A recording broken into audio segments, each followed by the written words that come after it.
Gracias.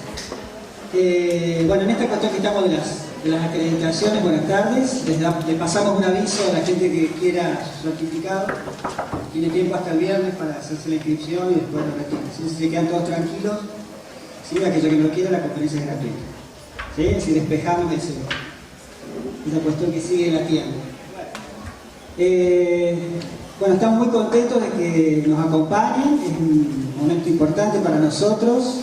Ustedes piensen que han corrido muchos meses para que nos encontremos con ustedes acá y con Danilo. Yo voy a hacer una presentación breve.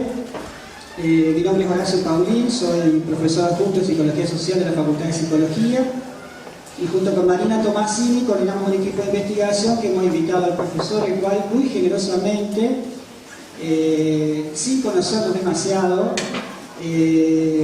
esperemos que hayamos causado una buena impresión, nos ha permitido convocarlo y bueno, que se hizo un hueco en sus múltiples actividades con nosotros. Yo quería decir algunas cositas que enmarcan un poco esta presentación y bueno, en primer lugar, gracias a las gestiones del Colegio Franco Argentino que ha permitido la venida del profesor y también por supuesto las gestiones que hizo la Secretaría de Extensión de nuestra facultad, la Secretaría de Posgrado y un conjunto de organizaciones y actores que son los que día a día colaboran en esto.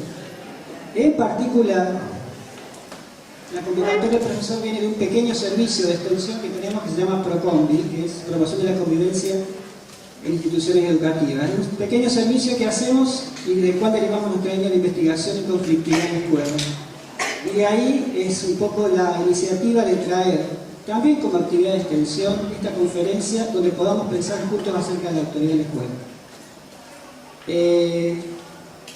Desde ese marco quiero, nobleza obliga, agradecer a un conjunto de gente que ha colaborado, estudiantes, egresados recientes, tesistas de maestría y doctorado, que hacen extensión con nosotros, además de sus tesis de investigación, y que vienen colaborando en la organización de esta conferencia y otras actividades, especialmente Marina y Florencia, que organizaron Florencia de Alonso y Manuel Tomasini, pero también Maite, Valeria, Mariela, Guadalupe, Guido, Soledad, Javier, Paula, Daniel, entre otros, que vienen colaborando porque de alguna manera hay que reconocer siempre el esfuerzo de lo que intentamos construir como equipo. Yo la verdad que me siento orgulloso de trabajar con ellos. También especialmente las profesoras Ana Correa y Andrea Pujol, que conjuntamente con ellas armamos un programa de formación y posgrado en psicología que tenía el nombre un poco ambicioso de algo así como Transformaciones Sociales y Subjetividad, y que bueno, no podíamos traer a todos los profesores franceses que habíamos pedido, entonces ellas generosamente dijeron, bueno, está bien, no podemos traer a todos, que empiecen ustedes. Esos gestos son importantes en esta institución.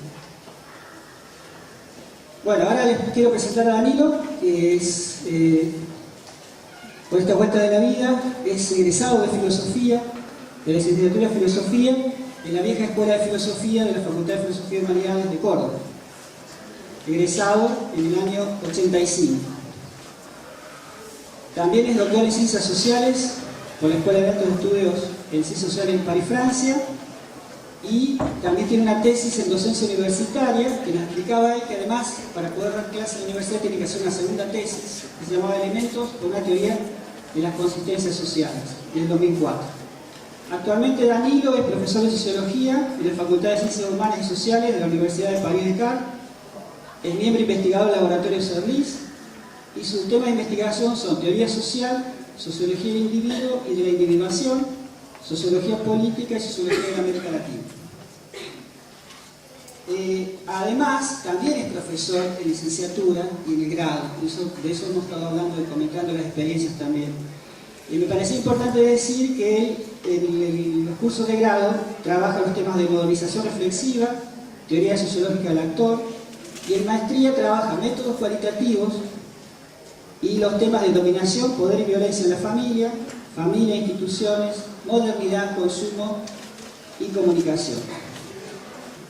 Danilo es un asiduo visitante de universidades latinoamericanas y también de otras universidades. Es interesante su recorrido, la mirada que tiene sobre América Latina, que también tiene que ver con su actividad de profesor invitado en varias universidades como la Universidad de Girona, España, la Universidad de la Cordillera de La Paz, Bolivia, la Universidad de Montreal, la Universidad Católica de Louvain, la Universidad de Vic, la Universidad Autónoma de Ciudad de México, la Universidad de Fribourg, la Universidad de la Pontificia Católica del Perú, la Universidad Académica del Humanismo Cristiano de Chile, la Diego Portales de Chile, la Alberto Hurtado de Chile, la Universidad de Bilbao de España y afortunadamente ahora también en nuestra Universidad Nacional. Bueno, ha colaborado en un montón de comités editoriales de revistas, no los voy a nombrar, y tiene una impresionante cantidad de participación, más de 50 participaciones en los colectivos, más de 70 artículos en revistas. Destaco algunos de las obras cuya lectura recomendamos, obras personales en colaboración que nos parecen importantes de recuperar de Danilo. Bueno, una que es clásica y quizás haya sido una de las más leídas, que es en la Escuela Sociología de la Experiencia Escolar, escrita con François Duvet, ya hace bastante tiempo, publicada recién en el 98 por los ADE, de la cual hemos trabajado bastante, pero también con Maristeles Vampa, La Plaza Vacía, Las transformaciones del peronismo, con François Duvet, En qué sociedad vivimos, y después libros personales como Sociología de la modernidad, Dominaciones ordinarias, Exploración de la condición moderna, Gramáticas del individuo, La consistencia de lo social, Cambio de rumbo, La sociedad a escala del individuo, El desafío latinoamericano, Cohesión social y democracia, con Bernardo Sor, con el profesor Carbonell, la reconversión del oficio de educar, Globalización, migraciones y educación, y Existen individuos en el sur, de Editorial Long, del 2010. Finalmente, ¿por qué la invitación a Danilo y por qué este tema? Me parece importante recuperar un poco esta idea de por qué nos encontramos aquí. ¿Por qué Danilo con este tema de la autoridad en la escuela? Porque nos parece que aborda con una profundidad importante este tema en sus escritos, en sus estudios, desde dos sentidos. Como sociólogo que le gusta o que de alguna manera recupera la dimensión histórica, analiza este problema planteando que no es un problema nuevo. Y la recuperación de la dimensión histórica en este tema nos parece importante en Danilo, por eso es un primer sentido. Pero también nos interesa su mirada sobre este problema, su mirada, que es una mirada, cuando se interroga como sociólogo inquieto y como sociólogo que escucha, como a él le gusta definirse, y que nos ha compartido todo el tiempo, por dónde pasa hoy la definición social de la cuestión de la autoridad. Por ejemplo, pensamos con él, desde las crisis cotidianas en el aula, desde las expresiones subjetivas del malestar docente, desde un dispositivo de disciplina y enseñanza que no solo se revela ineficaz, sino que también se revela muchas veces en tensión con los derechos de los niños y adolescentes y con el derecho de la educación, desde la miopía de muchas administraciones educativas que lanzan reformas sin participación docente y ciudadana, de lo cual desautorizan desde el banco muchas de las posibilidades de trabajar en la educación. ¿Y por qué además este tema entre nosotros, de un pequeño equipo de extensión, un pequeño equipo de investigación? Porque nos parece que es un tema sobre el cual se habla mucho, se dice mucho en la escuela, en la familia, en las conversaciones cotidianas, en los medios, pero pensamos que se piensa poco y se piensa poco menos todavía en clave colectiva. Entonces, un poco la dinámica de la conferencia que hemos planteado, por más que el espacio y esta constitución magistral siempre genera una distancia, la idea sería apostar que una vez lo podamos pensar junto a partir de la intervención de Danilo y que pueda haber preguntas, que podamos pensar juntos y quizás nos podamos ir, no digo con estrategias y soluciones express, pero sí con una posibilidad de ir pensando juntos en un hacer colectivo, es decir, irnos acompañados de ideas y de posibilidades para pensar este problema. ¿Sí? Bueno, muchas gracias y entonces voy a dar la palabra a Danilo.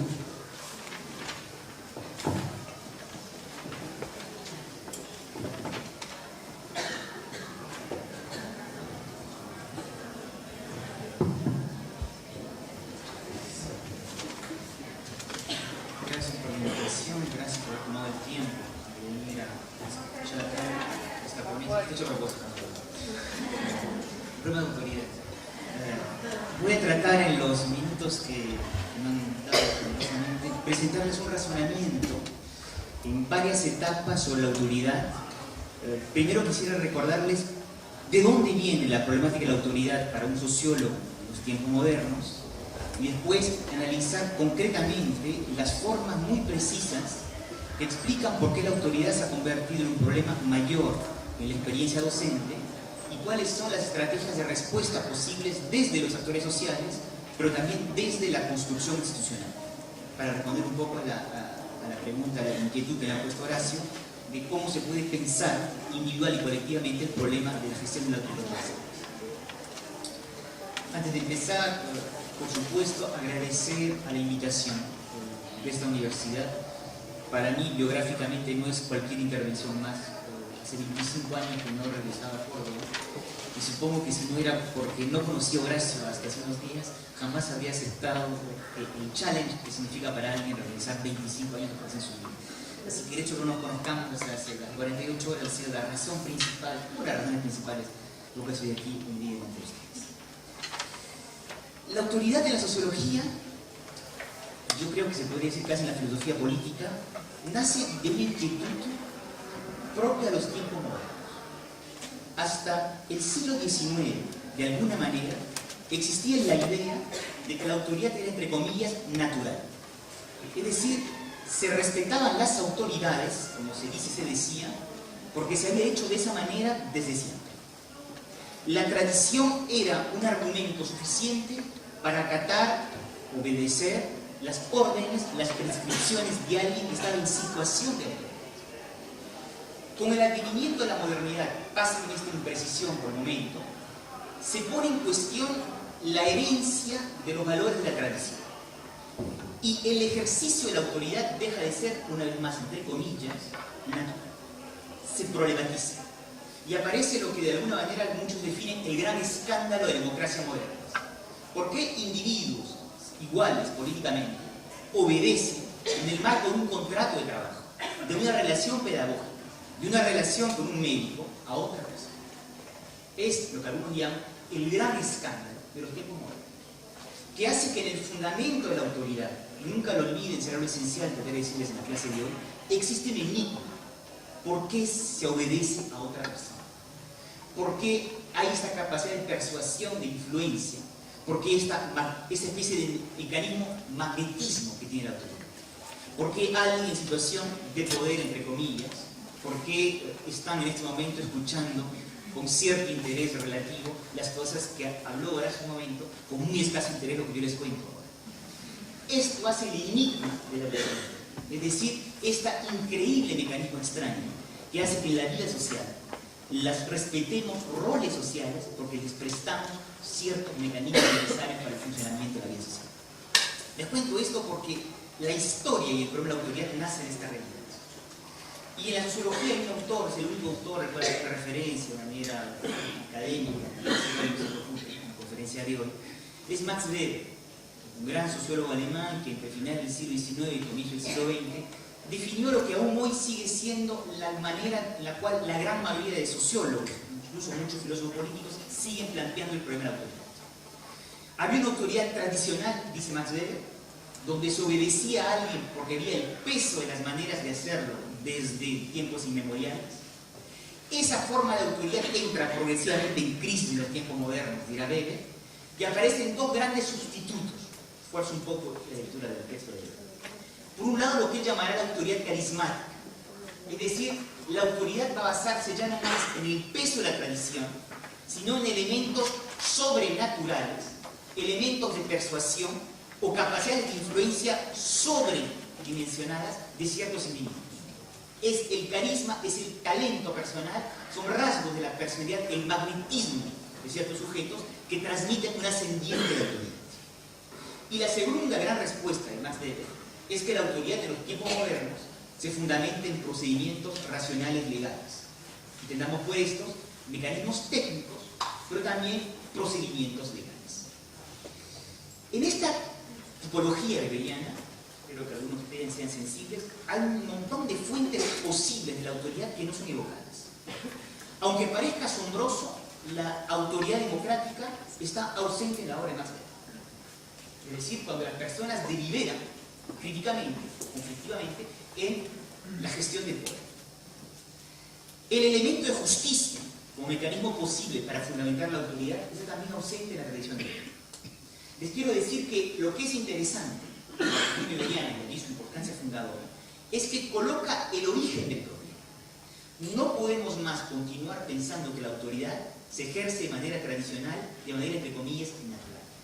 La autoridad se ha complejizado en los tiempos modernos y eso atraviesa todos los sectores: el trabajo, las relaciones de género, las relaciones de generaciones, por supuesto, pero también el simple intercambio ciudadano o por supuesto la relación con las instituciones y con los responsables políticos. La autoridad es un problema mayor en el funcionamiento de los tiempos modernos. En términos dramáticos, para aquellos que les gustan las tragedias, si Dios ha muerto, todo está permitido, decía Dostoyevski. ¿Cómo hacer cuando Dios ha muerto? En términos de secularizaciones inevitables, para que no todo sea permitido. ¿Sobre qué nuevas bases poder fundamentar los principios de la autoridad? Es la cuestión esencial que de alguna manera trabaja las instituciones de la modernidad después de su secularización comenzada en el siglo XIX. ¿Por qué los aburrí con todo esto? Porque las cuestiones que aparecen en la escuela no pueden desligarse de este marco general de reflexión, con 4 salvedades iniciales para bajar la angustia colectiva. No es cierto que la autoridad esté en declive. La autoridad se transforma. No hay un solo movimiento entrópico. La autoridad tiene facetas distintas en las diversas sociedades, en los distintos ámbitos sociales. Me explico. La ciencia, digan lo que digan esos epistemólogos o críticos postmodernos, sigue gozando en la opinión pública de una increíble fe colectiva. Cuando un científico se pone una especie de guardapolvo, qué sé yo, la manera como los individuos acatan la medida, porque está científicamente probada, sigue siendo muy alta. Entonces, no hay deslegitimidad de la ciencia a nivel de opinión pública. Digo bien, de la opinión pública, y todas las encuestas sociales en los diferentes países indican claramente esta permanencia de la ciencia como fuente de legitimidad de la autoridad. Segundo elemento, en el ámbito del trabajo, es evidente que ha habido una evolución distinta a la que existe en la familia o en la escuela, regreso en un momento. La autoridad en el mundo del trabajo fue mucho más contestada, signifiquen el razonamiento, en los años 60, 70, que lo que lo es hoy en día. Es decir, cuando había un tipo de contrato de trabajo, una tasa de sindicalización más alta, un modo de desarrollo, la autoridad del trabajo fue mucho más contestada de lo que es hoy en día, donde existe baja tasa de sindicalización, mucha flexibilización y donde los trabajadores acatan con mucho mayor automatismo la mecanismo de la autoridad. Entonces, en el mundo del trabajo, se podría decir que hubo más cuestionamiento desde los años 60 que lo que hay hoy en día. En el mundo de la familia o la escuela es exactamente diferente. La familia era para algunos hombres blancos, adultos, heterosexuales, sanos, espíritus y trabajadores, un mundo fantástico. Porque se basaba en la docilidad natural, esta vez sí con comillas, por favor, absolutamente con comillas, de las mujeres, los niños y toda la otra parentela. Donde una doble jerarquía era los más adultos y el hombre de las mujeres. Eso ha sido fuertemente cuestionado, es decir, en los últimos 40 y 50 años. Lo cual hace que las relaciones intrafamiliares o de conyugalidad son mucho más conflictivas, es decir, es más difícil obtener el acatamiento de las otras personas. Y lo que es válido en el campo de la familia lo es exactamente igual en el mundo de la escuela. Es decir, las relaciones entre las generaciones, que siempre han sido conflictivas, desde este punto que Nacho subrayó, hoy en día son particularmente difíciles porque existen unas demandas de los jóvenes hacia los adultos que muchos adultos perciben como un cuestionamiento de formas tradicionales de la autoridad. Resultado del primer punto, espero haber sido claro. La autoridad es uno de los problemas mayores en los tiempos modernos porque toca este escándalo fundamental que toda sociedad requiere la autoridad para poder funcionar, pero que toda sociedad debe encontrar los fundamentos, los ejercicios y los estilos para poder hacer funcionar la autoridad. Y que en una sociedad, contrariamente a la imagen de un declive inevitable de la autoridad, existe una diversidad real muy grande de situaciones. Para aquellos que no comparten esta visión de la necesidad inevitable de la autoridad, hay una novela de un compatriota de ustedes, no es un gran novelista, pero esa novela es interesante, un aspecto, decíamos Osvaldo Soriano. Una de sus novelas creo que se llama A sus pies vendió un león, no recuerdo bien. Cuenta un grupo de jóvenes políticos que quieren poner en cuestión de manera radical la autoridad de la sociedad. Y quieren eliminar lo que en ese grupo político se llamaba todo elemento de fascistización de la sociedad, todo elemento fascista. Entonces se les ocurre que los trenes no van más a indicar abiertamente qué dirección van a tomar. La gente sube en el tren y colectivamente se decide hacia dónde se dirige el tren. El simple hecho de evocar la anécdota les da cuenta de la inevitable necesidad para el funcionamiento de la vida social de principios de autoridad. Pero al mismo tiempo, la inevitable capacidad de una sociedad como la nuestra de poder poner en cuestión todas las formas no deliberativas por las cuales se ejerce la autoridad. Llego a la escuela. ¿Qué sucede con este problema de la autoridad del ámbito escolar? Voy a tratar de presentar 3 fuentes masivas de la dificultad de autoridad de los docentes, mostrando cada vez su razonamiento y después, por razones de comunicación pedagógica, estructurar un incidente tipo y tratar de ver qué se puede hacer desde los actores y desde las instituciones. Antes de dar los 3 ejemplos, una salvedad que es esencial. Sé que entre ustedes y algunos son docentes. Los profesores, los maestros, miran el sistema educativo desde las aulas. Parece una banalidad, no lo es necesariamente.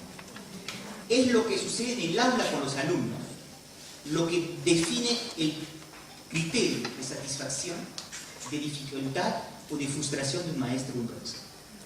El resto tiene en su percepción subjetiva, y es totalmente legítimo, escasa o nulo interés. Y desgraciadamente muchos actores del sistema educativo, y pienso en responsables políticos, olvidan esta realidad de base. La satisfacción y el juicio del docente está basado casi exclusivamente, para no decir solamente, en la manera como se viven las relaciones de autoridad en las clases. Es de las experiencias personales más difíciles, procesaré progresivamente en esta ponencia, el tener 40 o 50 años y ser incapaz o sentirse incapaz de ejercer la autoridad sobre un grupo de 25 pibes que tienen entre 8 y 16 años. Es de los mecanismos de dejación y de puesto en cuestionamiento de la autoestima más duros que alguien puede tener, tanto más duro que es un tabú absoluto en el mundo de la docencia. No se puede decir públicamente que uno es incapaz de asegurar la autoridad de sus alumnos. Se puede decir muchas cosas, desde la vida sexual hasta su neurosis individual, pero no se puede confesar públicamente que uno es incapaz de tener orden en su clase con miles de docentes. Y lo digo de manera un poco risueña, pero es un gran problema, porque cuando uno tiene ese tipo de dificultades, en cierto tipo de establecimientos, el aislamiento y la soledad del docente es uno de los principales problemas que hay que lograr. Dicho lo anterior, voy a tratar de presentarles 3 grandes mecanismos, 3 grandes fuentes de la autoridad.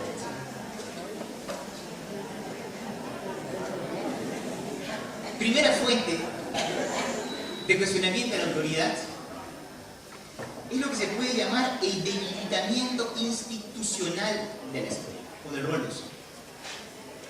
Antes de describir lo que me parece está sucediendo en las aulas, una pequeña recapitulación histórica para hacer reír con las palabras de Horacio.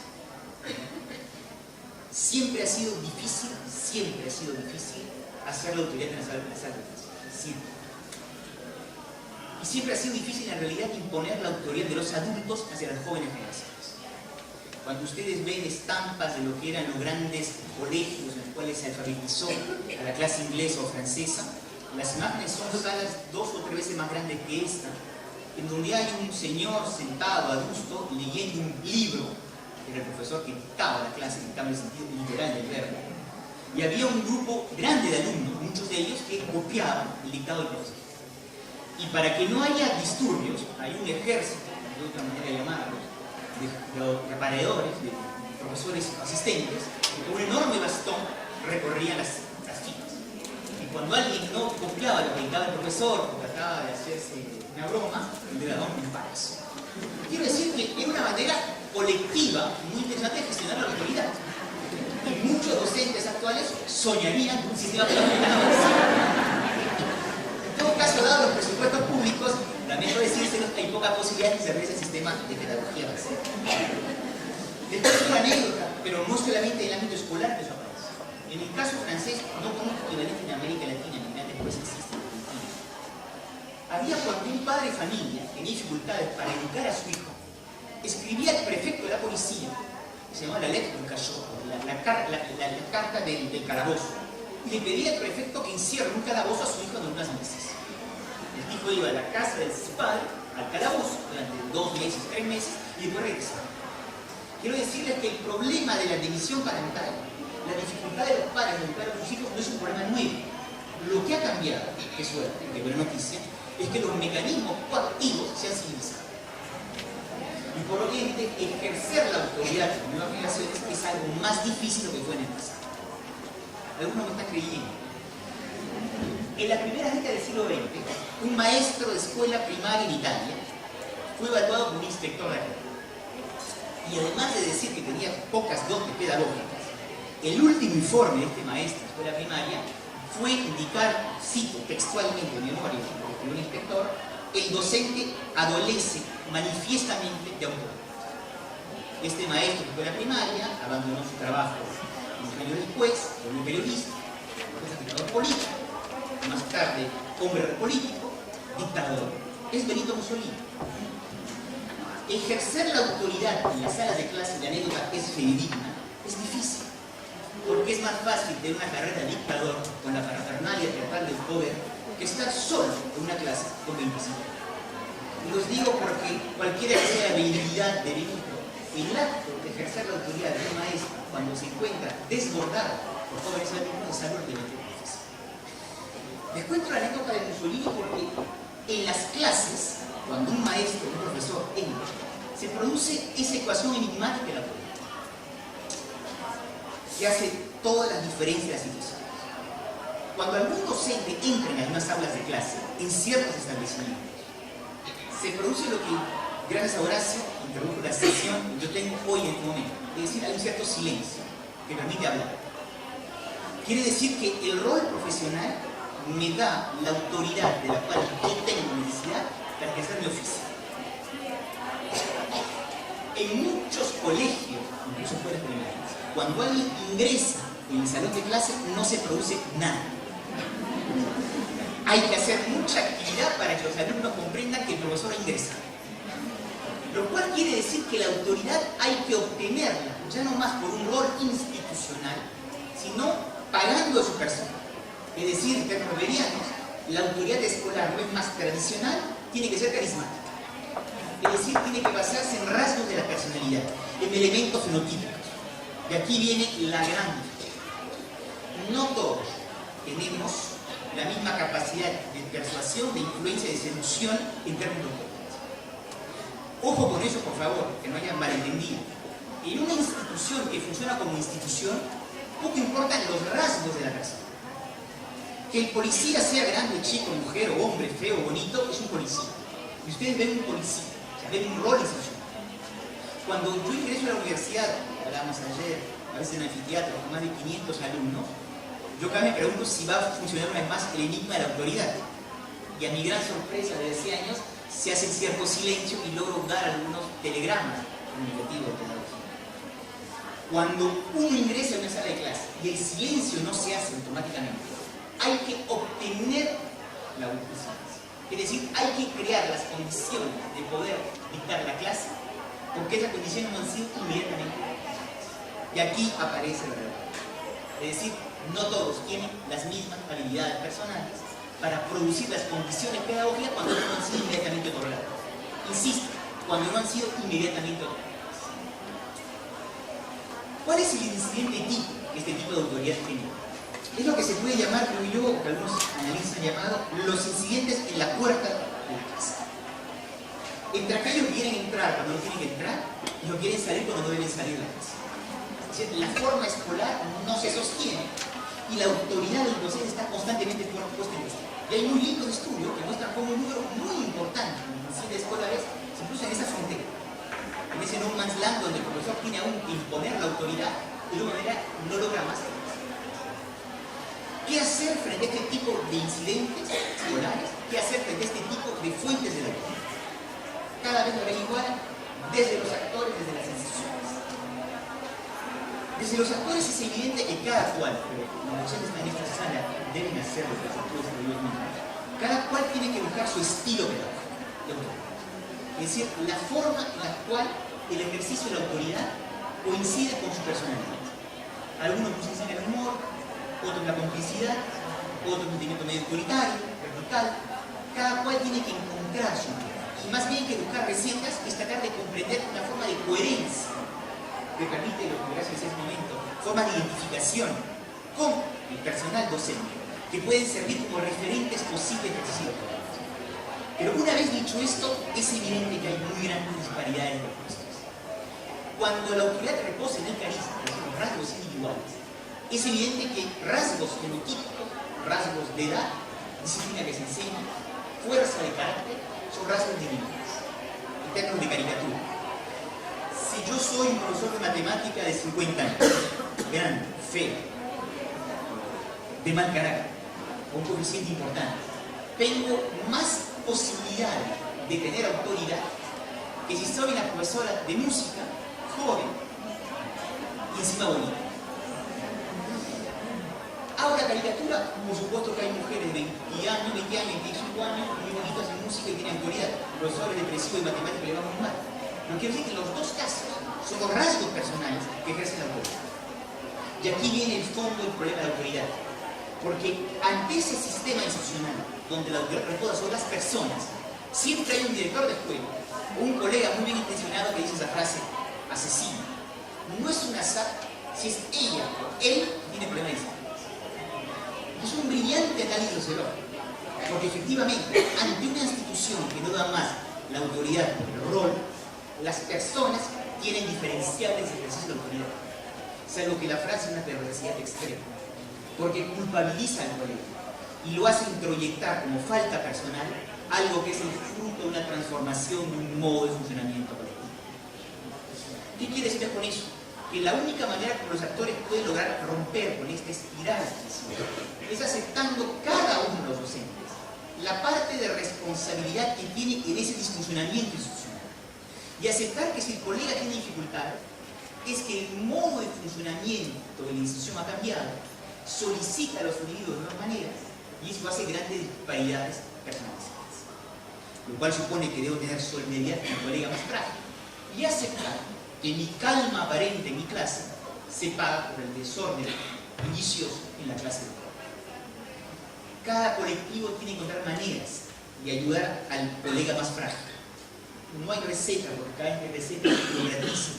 Lo importante es que el diagnóstico se acepte. La paz en mi clase se paga por la guerra en la plaza del trabajo, porque estamos en un mundo desregulado. Y en ese juego, como en Argentina se va como en tantos otros lugares, el director crea pirámides de profesores. Las clases más difíciles se da al colega que siempre tiene más dificultades. Las clases que nadie quiere ir. Porque el buen profesor, aquel que sabe mantener el orden de las clases, se le van a tomar las buenas clases y los mejores horarios con los alumnos un poquito más cálidos. Y por lo tanto se crea una espiral absolutamente increíble, que aquel que tiene dificultades va a tener más dificultades, que tiene menos dificultades tendrá cada vez menos. Se crea la brecha, no es un azar si ella o él tiene problemas. Y además, la sociología es un deporte generalizado, ella tiene manifiestos problemas depresivos. Y ella necesariamente está abandonada por toda su dignidad colectiva. Primera lógica es el rol profesional que no protege más a los maestros. El enemigo de la autoridad no funciona. Tiene que pagarlo desde experiencias personales. A esta respuesta desde los actores, un colectivo de trabajo que se constituye, que reconoce un diagnóstico, una situación que es diferente, hay otra respuesta que se puede dar desde la institución. Y esta no puede ser otra que repensar la forma escolar. Es más fácil decirlo que hacerlo. Pero es evidente que la forma escolar, heredada del siglo XIX, puesta en práctica por profesores que nacieron en el siglo XX, para pibes que ya nacieron en el siglo XXI, crea problemas brutos. Nadie dice que hay que romper toda la lógica de la forma escolar, pero es evidente que hay que hacer cambios radicales. Que en ciertos colegios donde hay formaciones profesionales hay menos disturbios, porque los chicos pueden moverse con más libertad. Que hay mecanismos de horario o de pedagogía que hay que reinventar. En breve, la forma escolar, en el momento como funciona institucionalmente la escuela, que es portada solamente por las espaldas de los profesores individuales, es algo que es cada vez más difícil de mantener. Hay que hacer a la vez una solidaridad colectiva y al mismo tiempo reinventar progresivamente la forma escolar. Es difícil, no hay demasiadas pistas, hay suficientemente de intuiciones hoy en día para comprender en todo caso que hay que desculpabilizar individualmente a los docentes y responsabilizar colectivamente a las instituciones. Segundo fuente de la autoridad, que es o problematización de la autoridad. El primero es debilitamiento del rol institucional de la escuela. La segunda fuente es totalmente distinta. está asociada, creo yo, al proceso de evaluación y al rol creciente que tiene la escuela en la selección social. Aquí también pequeño recordatorio histórico. Hasta hace muy poco tiempo, la escuela tenía un rol únicamente marginal en la reproducción social de la familia.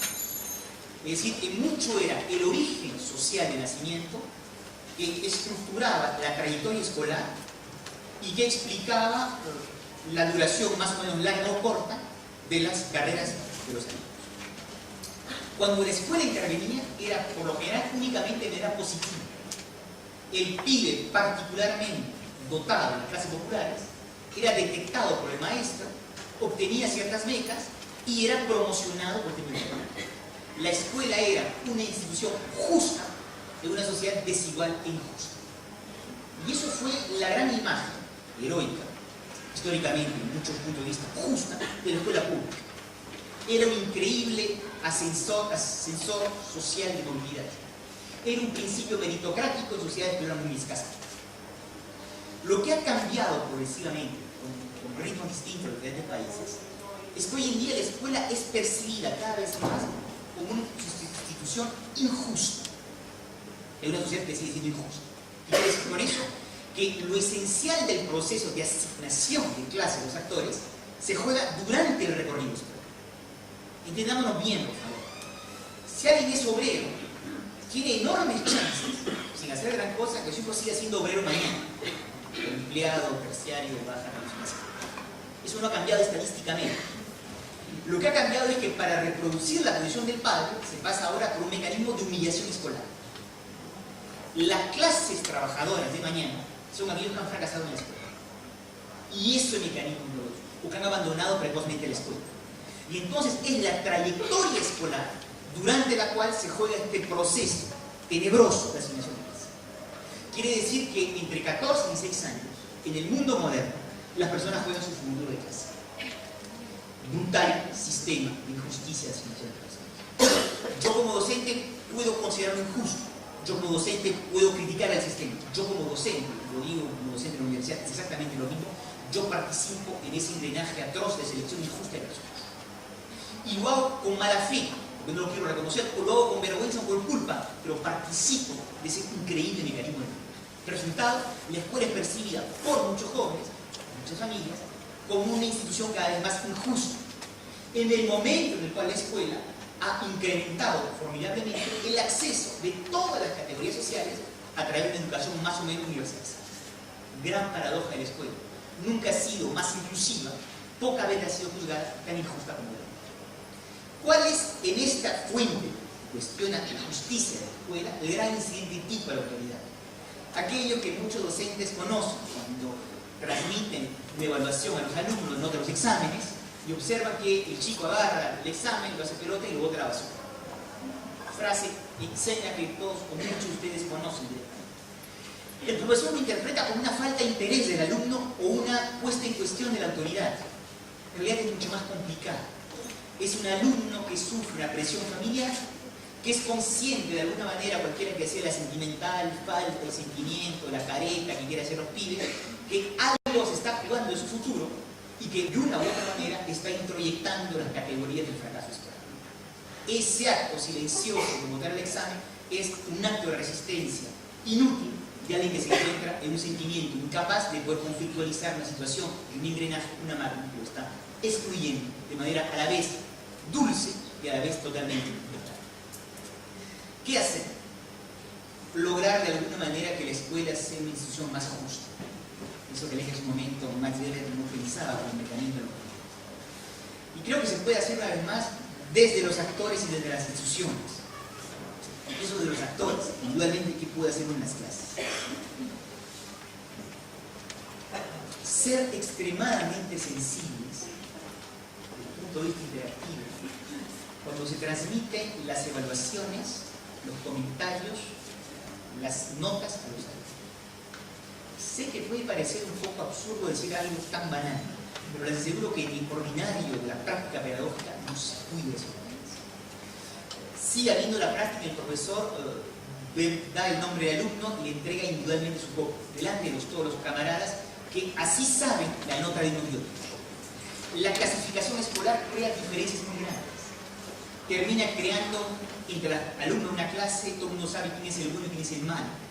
Introyecta imágenes de sí mismo que pueden, en algunos casos, producir una cierta forma incluso de destrucción subjetiva. Crea malestares mediáticos. En el momento de transmitir las notas, insisto, aunque parezca banal, el hecho de hacerlo con más criterio de interactividad, con un sentido de la horizontalidad que piden los alumnos, con más respeto de las diferencias de resultados de unos y otros, es un paso adelante que limita muchas veces ciertas formas de realizar la incidencia escolar. Y segundo punto, lo que uno puede hacer individualmente es, por supuesto, tratar de entrar, muchos docentes lo hacen, por favor, en una evaluación cada vez más singularizada.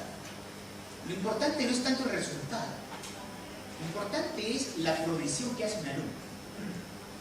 A tal punto que en realidad lo que se mide es menos si ha dado el buen o mal resultado, sino la progresión. Y esto les puede parecer extraño, les puede parecer demagógico, pero en el origen, el sentido del ejercicio escolar no era ni la competencia ni la selección de los alumnos. Eran ejercicios difíciles que suponían una implicación subjetiva, porque formaban el carácter. Ha habido un desvirtuamiento del ejercicio escolar en función de la competencia y la selección social. Pero el sentido original del ejercicio en la escuela era poner a un alumno delante de ciertas dificultades para que, pudiendo resolverlas individualmente, forme su carácter y sus habilidades.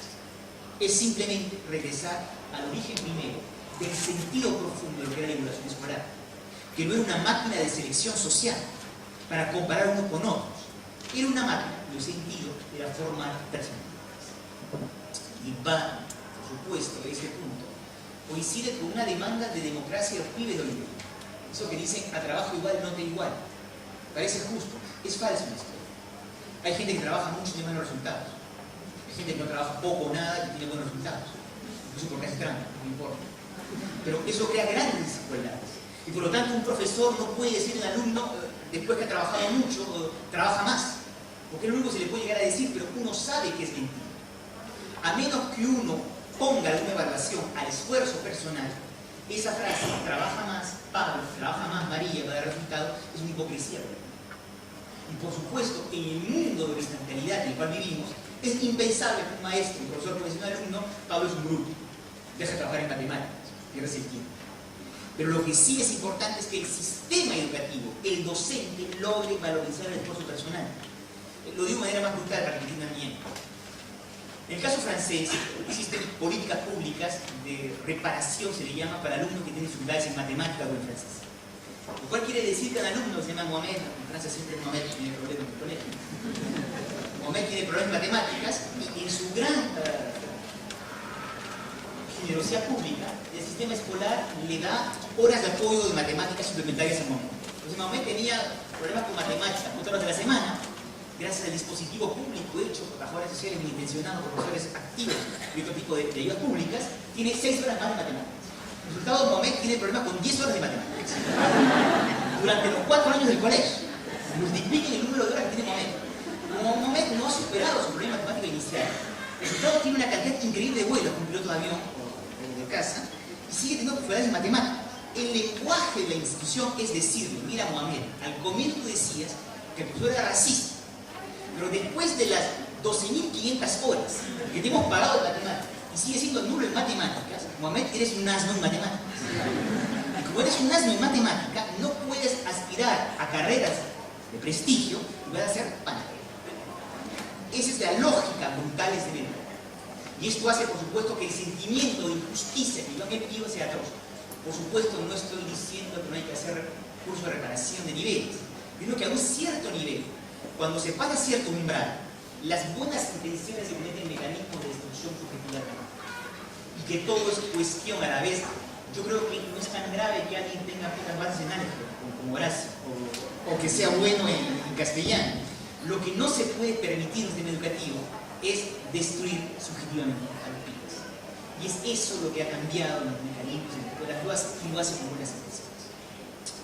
Lo que le digo desde el punto de los actores se puede hacer desde el punto de vista de las instituciones. Y aquí 3 ejemplos claros que existen, no voy a decir nada nuevo. Hay países que han abolido las notas.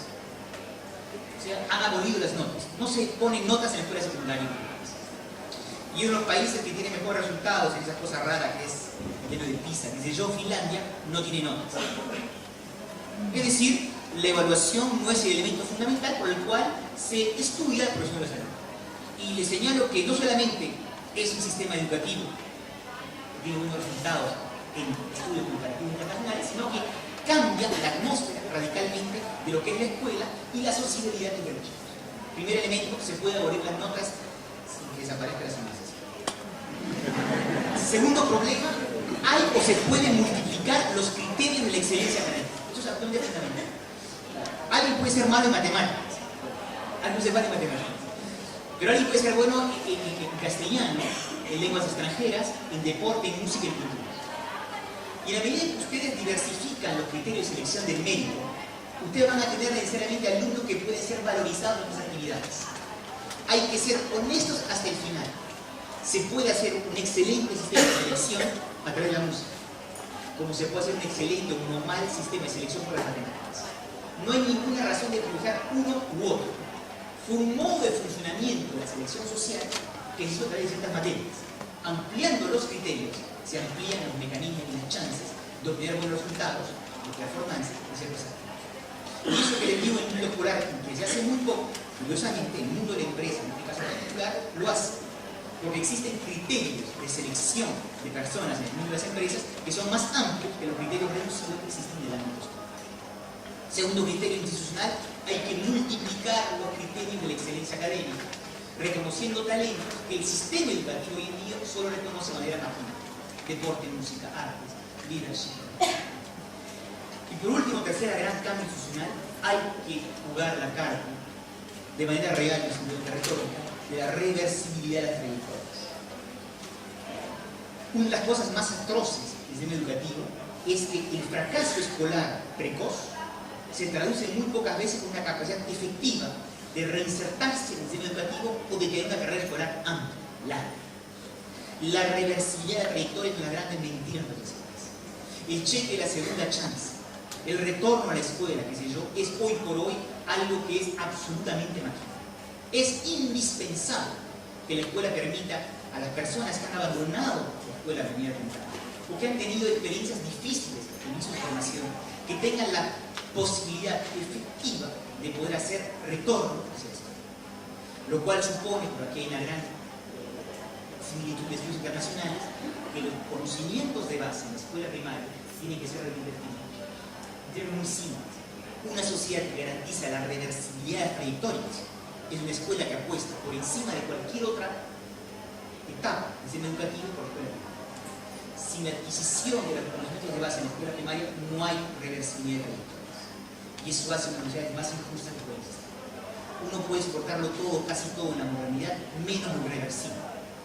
Y es la irreversibilidad del fracaso escolar que es uno de los grandes sentimientos de justicia en la sociedad. Y que un Estado que gaste tal cantidad de dinero en la educación, con personas con tan buena intención como son los docentes, en un sistema educativo que en el fondo trata de recuperar los fracasos iniciales, no logra hacerlo, es uno de los grandes impases de justicia de nuestras sociedades. Tercer y último diagnóstico problemático. La primera es la institución que no protege, la segunda es la selección social que hace una institución injusta. La tercera fuente es distinta, está asociada a los cambios de poder entre las generaciones. También siempre las viejas generaciones han tenido el temor de las nuevas generaciones. Hay instituciones en Mesopotamia haciendo eso, eso no es nuevo. Lo que ha cambiado es que el poder entre generaciones se distribuye hoy de manera distinta. Los adultos, pasen la expresión para ir rápido, globalmente conservan el poder social y sobre todo el poder económico.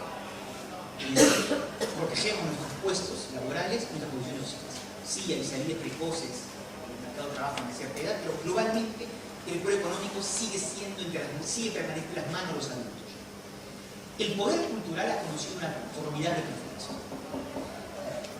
La juventud asociada a las industrias culturales, de la cultura juvenil de masas, se ha convertido en una cultura increíblemente legítima, incluso dominante, mayoritaria en los tiempos modernos. Y eso produce una desestabilización inimaginable en la escuela.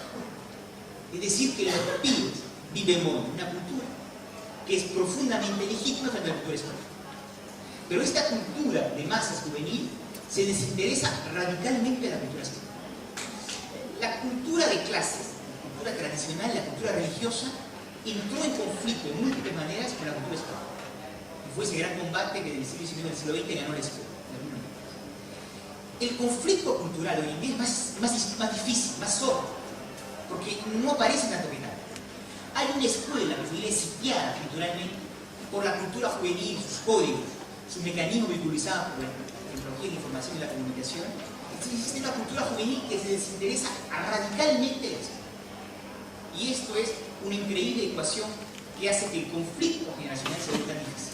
Porque, insisto, la cultura juvenil de masas, producida por la industria cultural, en los sectores más del punto de la economía moderna, ha triunfado contra los códigos escolares. American Pie ganó contra la escuela republicana. O sea, una cierta forma de vulgaridad adolescente. Si ustedes van a tipo de películas, vayan a verla, sobre todo en la sección de cine popular, es una experiencia absolutamente deliciosa para un sociólogo, porque todo lo que en la escuela y en la familia se dice a los chicos que no hay que hacer, la industria del cinema les dice que hay que hacer. Y como esta es la gran industria del cinema, es una cosa de terror lo que se produce, porque es un contramensaje, una fuerte legitimidad. Resultado del triunfo de American Pie, los profesores tienen el sentimiento que los códigos morales que transmiten, los principios éticos, se encuentran completamente desfasados con lo que son las aspiraciones de los jóvenes, que hoy en más poseen una profunda legitimidad. ¿Cuál es el gran incidente tipo en el cual esta sociedad cultural entra en roce con la escuela? Son los conflictos que tienen que ver con los juicios desfasados, desde el punto de vista de los alumnos, que los profesores se permiten sobre su persona, por lo que ellos son. Un maquillaje demasiado apoyado, una falda demasiado corta, cabello demasiado largo, demasiado sucios, o dientes que no han sido lavados. Todo eso le parece comentarios absolutamente desplazados e inaceptables para los alumnos. Es decir, para ellos, en la lógica de la sociabilidad juvenil, existe una reciprocidad. Si el profesor puede permitirse un comentario sobre mi falda, yo mañana le puedo decir cuáles son sus pantalones. Por supuesto, cuando él tiene 40 años y ya de un tipo de 12 años le da un comentario sobre cómo está vestido o vestida, ya lo viene aceptado en términos de autoridad. Pero es un principio fundador de la autoridad o del ejercicio de reciprocidad en la cultura. ¿Por qué les cuento este incidente tonto? Porque en realidad se juega un principio fundamental en lo que es la libertad. ¿Cuáles son los espacios personales que se le acuerdan a los alumnos en la institución escolar? Es que revisar el maletín, el bolso, la mochila de un alumno es permitido o no. Es que hacer un comentario sobre su persona es algo admitido o no en el institución escolar. Todas estas cosas que son muchas veces poco debatidas forman lo esencial de los roces que desde la sociedad juvenil los pibes resienten frente al cuerpo docente. ¿Qué hacer? Desde los alumnos, desde la institución, desde los profesores, perdón, desde la institución. Creo que en primer punto, los docentes tienen que ser realmente sensibles que el poder entre las generaciones se transforma. Y cuando un adulto, docente o no, invoca los códigos de la moral, la cortesía, la civilidad, está participando, no hay otra manera de decirlo, de una contrarrevolución adulta contra la revolución cultural de los jóvenes. Es decir, tratamos de re-regular las relaciones sociales en nuestro país. Salvo que el poder se transforma. Ayer era 30 años. Un adulto podría decirle a un pibe en un barrio un comentario. Hoy en día, decirle algo a un pibe en un barrio, cuando uno lo conoce, es un acto temerario. Debilidad excesiva. Porque las relaciones de poder entre generaciones cambian. Y de la misma manera, el docente tiene que comprender que existen espacios de la sociedad juvenil que se han sustraído al poder de visibilidad o de enjuiciamiento de la escuela. ¿Qué quiere decir con eso? Que los maestros o profesores tienen mucha más aptitud a comprender que la autoridad hoy en día requiere reconocer el espacio de comunicación. El mundo de los jóvenes es un mundo que no está basado en los mensajes, es un mundo basado en la comunicación y el placer de la comunicación. Y el placer de la comunicación es comprender el lado positivo que existe. Hay una lógica inclusiva muy fuerte. Y en esta lógica inclusiva muy fuerte, lo que hace obstáculo es lo que hace la incomunicación, que que es el mal absoluto de la sociabilidad juvenil. Y por lo tanto los profesores tienen que reconocer su propio placer de comunicación y sobre todo comprender que la autoridad puede basarse en mecanismos de comunicación inclusivos. Aquello que no bloquea a los alumnos, que permite el mantenimiento de la comunicación. Y Dios sabe si la comunicación es una fuente de placer docente mayor en el mundo de hoy, es algo que puede facilitar el ejercicio de la autoridad. Y por supuesto, segundo elemento mayor, es absolutamente indispensable que los docentes, los adultos en general, reconozcan el profundo movimiento de democratización que vive en nuestras sociedades y que es un excelente avance. Las relaciones sociales cada vez más horizontales y formas verticales de ejercicio de la autoridad hoy en día no pasan, que sea en el mundo del trabajo, o sea la brutalidad que existe, activa, en el mundo de la familia, en el mundo de la escuela o en el mundo de las instituciones. Es indispensable tratar de manera más decente, como dicen los políticos, los actores sociales, ser más horizontales, menos verticales. Y eso supone una manera totalmente distinta de ejercer la autoridad. Y todo docente tiene de alguna manera que aceptar que en las relaciones de fuerza que se han producido, tiene que adaptarse de alguna manera a esta transformación profunda de la sociedad. Y yo añadiría un último punto a los docentes. Hay que aprender a reconocer. Hizo el trabajo que en Barrera va a publicar en un que en la cultura juvenil de masas, producida por la industria cultural, existe, no se pongan nerviosos por favor, existe una verdadera capacidad a forjar el carácter de los jóvenes. Yo creo que hay que salir de la minoría de edad y que hay que dar el derecho de voto a los 4 años para ninguna provocación. A los 8 no se negocia. Como todo buen sindicalista sabe, hay cosas que no se pueden negociar y que no se puede negociar, se negocia. 12 lo dejamos allá. Entonces, ¿qué quiere decir darle el derecho de voto a los niños en los 12 años? En primer lugar, no va a cambiar la orientación del voto en el partido político. Se pensó que iba a ser el caso con los obreros, con las mujeres, con el voto a los 18, con los analfabetos. No va a cambiar eso. Entonces, ¿para qué dar el derecho de voto? Porque es un mecanismo de inclusión política. Y que cuando los docentes tengan mayores delante de ellos, necesariamente la ecuación del poder va a ser más real y más fiel. Y este derecho de voto a los alumnos va a permitir dos cosas para mí fundamentales. La primera es que globalmente las sociedades están envejeciendo. Envejecer quiere decir no un voto por la derecha, un voto conservador, de izquierda o de derecha, voto conservador. Y la transición demográfica que ha tenido lugar en América Latina en 2025 son problemas para este continente. Y si no queremos que el cuerpo electoral envejezca y se haga más conservador, va a ser absolutamente indispensable darle mayor peso en el cuerpo electoral. La idea ahora es muy simple, pero bueno, vamos a ver cómo resulta. Si podemos hacer preguntas, si podemos hacer reflexiones, si podemos plantear situaciones. ¿Sí? Hay mucha gente que trabaja en el nivel educativo y que de alguna manera tiene cuestiones para plantear. Hay apuestas que se hacen en las escuelas, que muchos conocemos, apuestas muy interesantes, que van algunas en la línea del sentido que planteó Danilo, en las cuales algunos de ustedes están participando en ellas. También se pueden plantear propuestas, ¿sí? La idea es que podamos avanzar en el diagnóstico que plantea Danilo y plantear también nuestras posibilidades. ¿Sí? Si se escucha, si habla fuerte, capaz que se escuche el volumen. Hola, quería saber cómo relacionaría estos 3 diagnósticos que vos planteaste en relación a la autoridad con la noción de debilitamiento de los sistemas normativos y debilitamiento de los sistemas de sanciones, tanto en el ámbito escolar como en el ámbito social en general.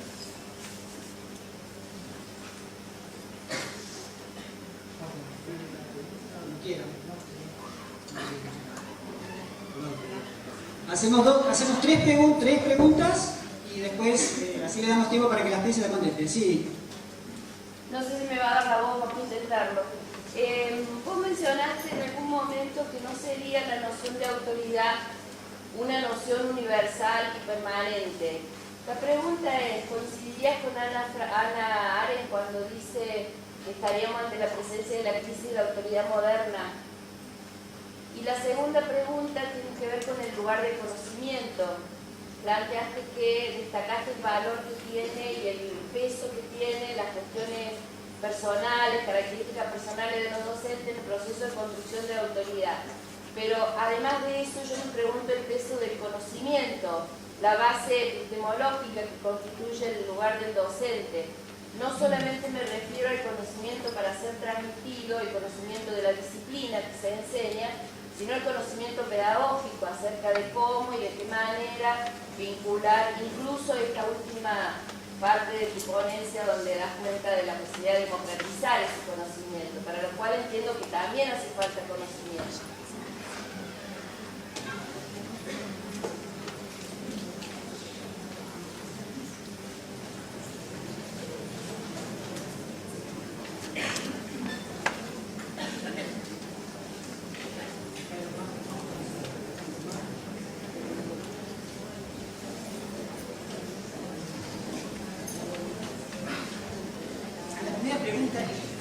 La primera parte lo que tengo que decirle que por cuestiones de tiempo quise ir muy rápido. Cuando haces un diagnóstico tan amplio, uno puede creer que existe un debilitamiento generalizado del ejercicio de las normas en la sociedad. Uno puede defender, puedes encontrar elementos, indicadores del ámbito social, educativo que vayan en esa dirección.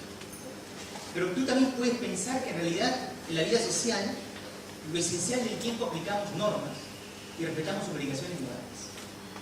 Y que desde ese punto de vista la idea de un simple debilitamiento normativo en la modernidad es un diagnóstico demasiado trágico que no hace justicia a la evidencia empírica que uno puede observar. Tenemos un caso muy simple aquí. Hay una imagen que dice que los individuos no respetan más acuerdos entre ellos y que sobre todo las obligaciones morales se han debilitado mucho en el ámbito familiar. Hay una situación test fabulosa, que es cuando el cónyuge cae gravemente enfermo. Gravemente enfermo.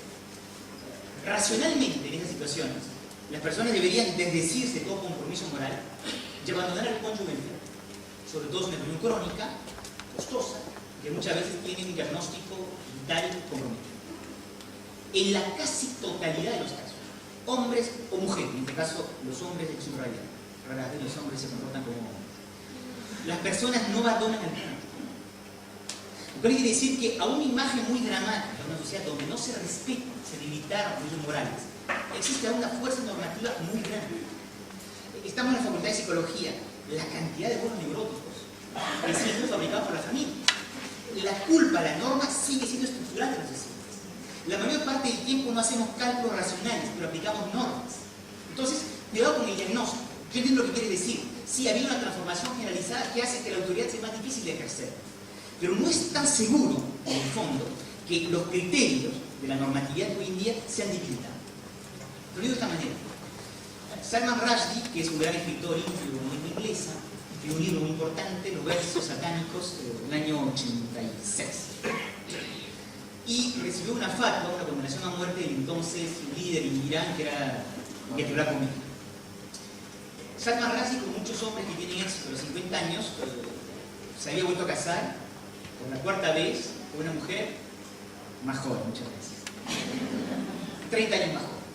¿Y qué sucedió? ¿Qué hizo la esposa de Salman Rushdie cuando la fatwa cayó y Salman Rushdie cambiaba de cama todas las noches, protegido por después de la guerra? ¿Se quedó con él o no se quedó con él? No se quedó con él. Porque no había obligaciones morales. Y porque era un matrimonio estrictamente de una persona casada con la ambición de un escritor conocido. Lo esencial de la vida social opera a través de obligaciones morales. Y digo obligaciones morales para bien subrayar que las personas quieren asumir esas obligaciones. Y no solamente con el fútbol, sino que es una forma de afirmarse a sí mismo en la sociedad. Entonces, entiendo tu pregunta, cuidado de no caer en una especie de tragicidad excesiva. Los individuos esencialmente son actores normativos. Y es porque lo son, que de alguna manera el orden social sigue funcionando en la sociedad. A la segunda pregunta, sí, con Arendt, por supuesto. Arendt, en ese artículo conocido de Hannah Arendt, que se escribe en la estela de la persona weberiana, lo que sobre todo cuestiona es que estamos en sociedades donde lo que se ha vuelto difícil es qué parte de la tradición debemos transmitir. Ese es el gran punto de la crisis de la autoridad para Arendt en el ámbito escolar. Es decir, durante mucho tiempo se transmitió los mismos códigos, los mismos contenidos. Las abuelas decían, así hicieron nuestras abuelas, tú harás mañana la misma manera. Lo que cambia en la modernidad es que se cuestiona la legitimidad de la tradición. ¿Ok? que algunos llaman más después de Anare, la destradicionalización. Es decir, la tradición no es más una guía suficiente para orientar las acciones de la empresa. Y eso todo lo vimos cotidianamente. Entonces, como ya estamos pasando más confianza a los conceptos de la abuela, leemos psicología vulgarizada hasta manuales de autoayuda, o misiones de radio y televisión, es decir, o cooperaciones con las amigas y los amigos. Buscamos otras fuentes de conocimiento, porque hacemos menos confianza en la tradición. Eso es un cambio radical. Y para comenzar a pasar a la segunda pregunta, cuando hoy en día alguien va a ver un médico, uno lo primero que hace saliendo del médico es ir sobre internet, para ver si lo que dijo el médico es cierto o no. Entonces hay una puesta de cuestionamiento de la autoridad del experto es muy profunda. Existe el reconocimiento que al lado de un saber experto existen formas de sabiduría experienciales que tienen enorme valor y que no se puede más pensar gobernar una sociedad simplemente con la voz de los expertos científicos u otros, porque también hay saber de experiencia que tienen que ser reconocidos. Entonces todo esto hace que el peso del conocimiento se transforme en necesidad. Y eso es la segunda pregunta.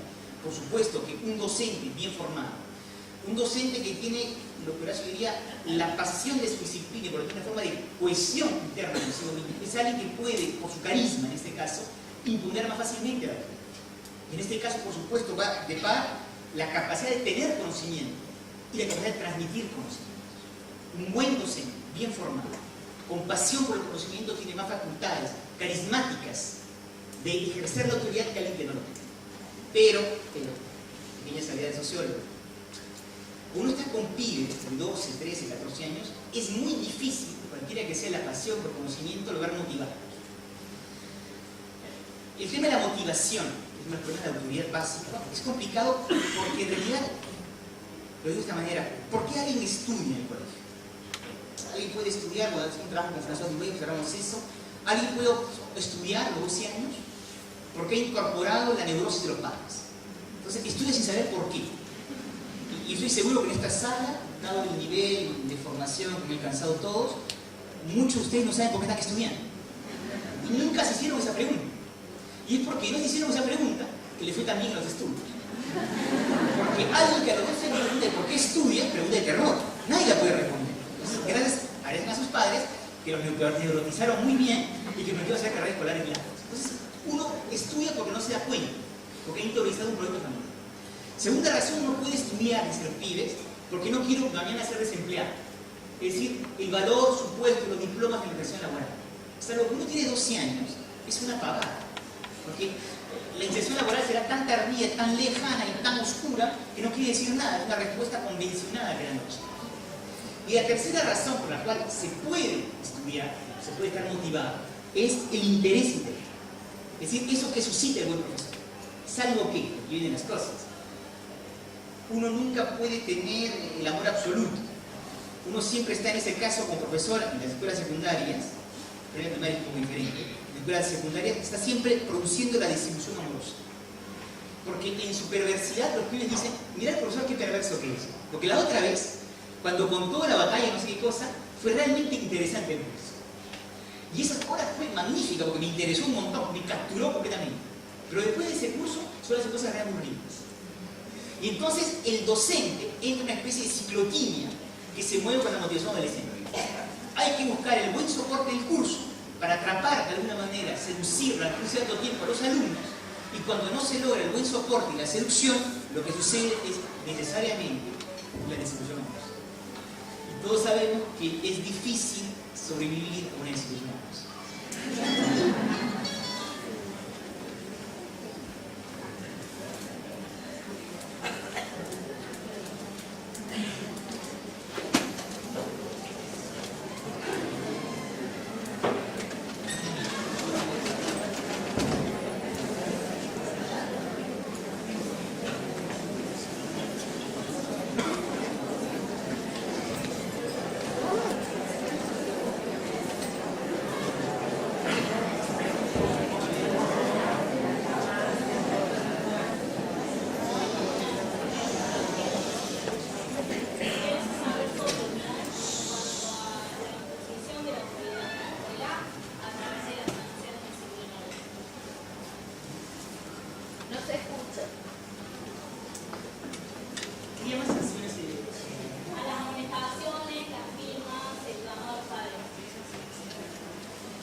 quería saber su opinión con respecto a la aplicación de sanciones disciplinarias en el comportamiento de los chicos. Claro, como a través de una sanción puede un docente, un director, un profesor imponer cierta autoridad en ¿Otra pregunta?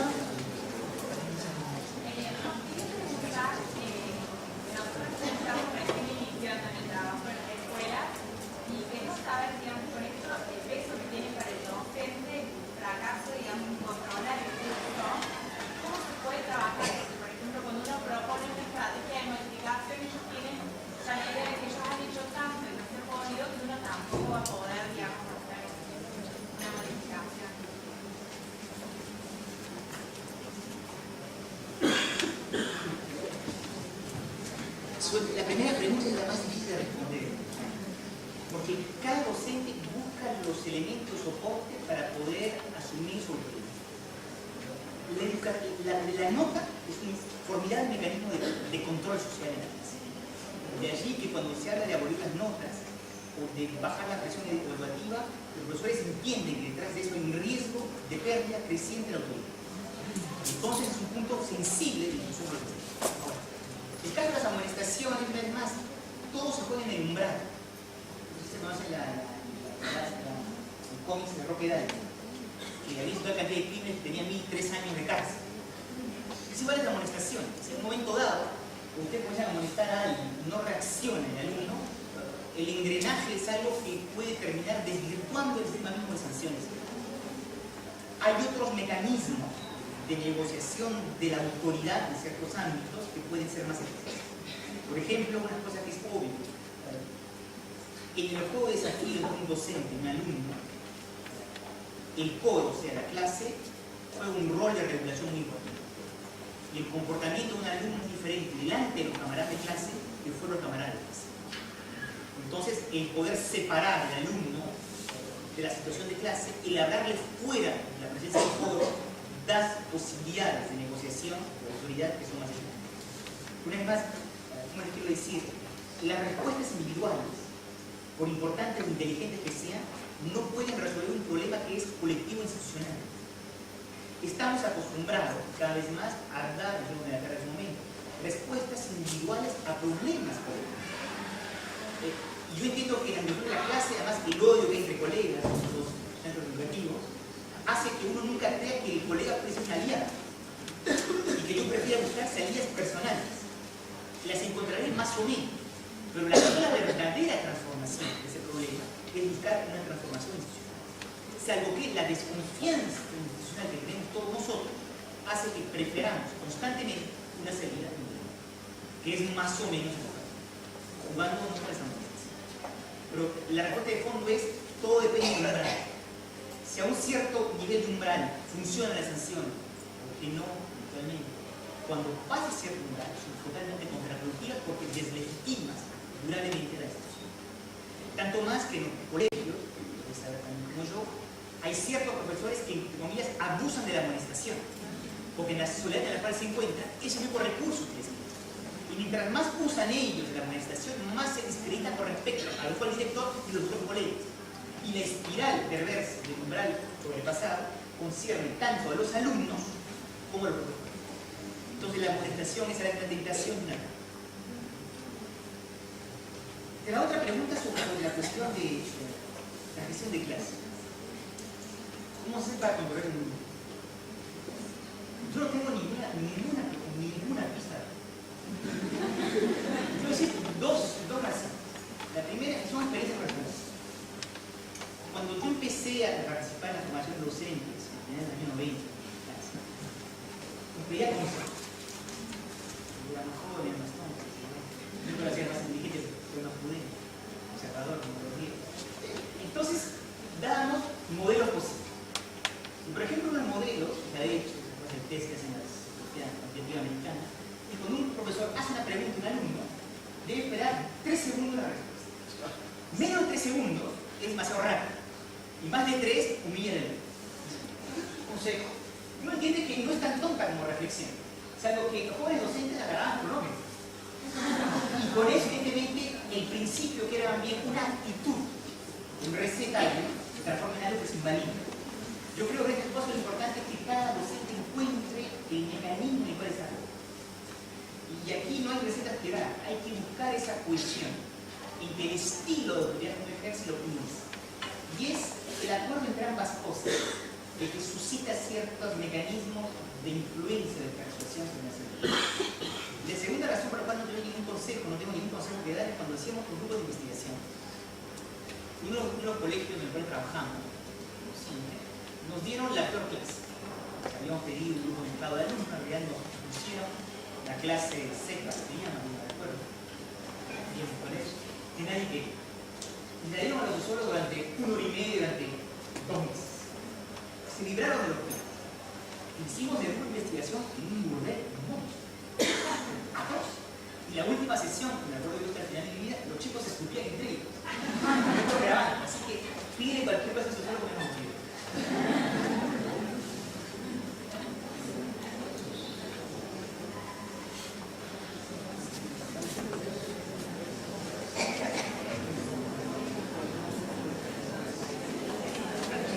Dos preguntas escritas y respondo.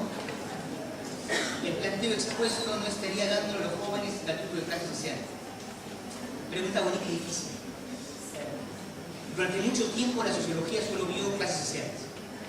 Progresivamente descubrimos, somos muy inteligentes, que había mujeres, que había grupos de edad y que había dimensiones étnicas.